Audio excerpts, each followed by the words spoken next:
वंदे मातरम। नमस्कार, जय श्री राम। मनहर की गपशप में मैं राज ठाकरे से बात कर रहा हूँ सीधे। राज ठाकरे जो ठाकरे परिवार का ही एक व्यक्तित्व है। उनकी छवि, उनकी महाराष्ट्र नवनिर्माण सेना, ये वो सब अपना, लेकिन जनता में आज भी श्रद्धेय बाल ठाकरे, में श्रद्धेय शब्द फिर उपयोग करता हूँ। श्रद्धेय बाल ठाकरे जी के बाद ठाकरे परिवार में अगर किसी की प्रतिष्ठा बची है और आज भी जनता जिसको बहुत आदर की दृष्टि से देखती है, राजनीतिक रूप से वो चुनाव जीते न जीते वो अलग चीज़ है, तो वो है राज ठाकरे। राज ठाकरे जी, मैं सीधा आपसे संवाद कर रहा हूँ। दो तीन चीज़ें आपको याद दिला रहा हूँ। पहली कि जब श्रद्धेय बाल ठाकरे जी का देहावसान हुआ, 20 लाख से ज़्यादा लोग मुंबई की सड़कों पर थे। सभी पंथों के, सभी सभी जातियों के सभी लोग दिलो जान से उनको चाहते थे। वो भारत माँ के ऐसे बेटे जो बोलते थे तो बस कभी उनके शब्दों को बदलता हुआ कोई देख नहीं सकता। उन्होंने कहा कि सोनिया इटली की मैडम है, कहा मैं कभी कांग्रेस से समझौता जिस दिन करने की बात आएगी शिवसेना से, उस दिन मैं अपनी दुकान बंद कर दूंगा। उनके शब्द थे। राज ठाकरे जी, मैं आपसे कह रहा हूँ, और आपका भी मैं राजनीति से परे करके भी बात कर रहा हूँ।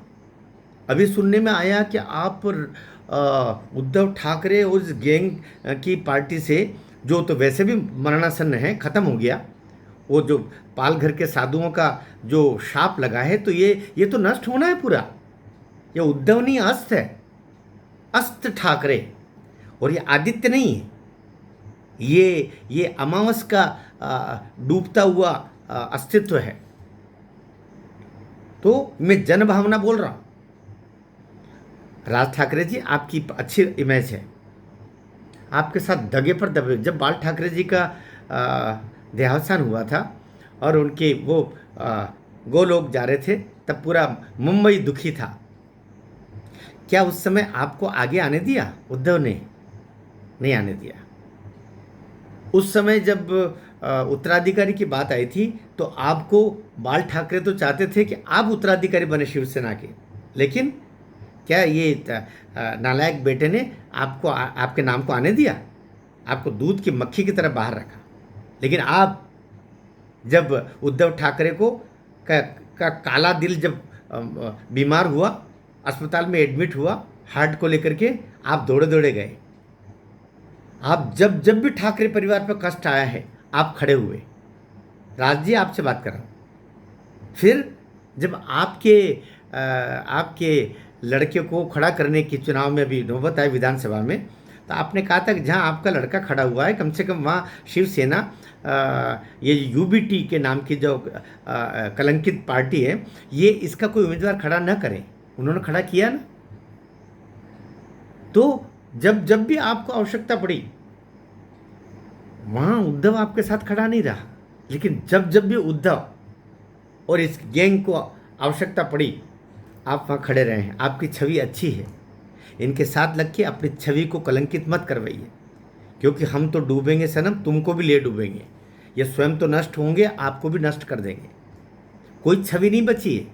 जिस दिन सोनिया जी के पाँव में जाकर के और उद्धव ठाकरे गिरे, उस दिन जनता की निगाह से भी गिरे। खेल खत्म हो गया। आपको अभी भी भले भले आपकी महाराष्ट्र नवनिर्माण सेना के 2-5 विधायक हैं या जो भी है, लेकिन आपकी छवि बहुत बड़ी है। और भले ही आपको मोदी जी वैसे अवसर न दे पाए हों, लेकिन आपने जो मोदी जी के लिए समर्पण दिखाया था 2014 से लेकर 19 तक, वो जनता जानती है। निर्णायक जनता होती है, नेता नहीं होते हैं।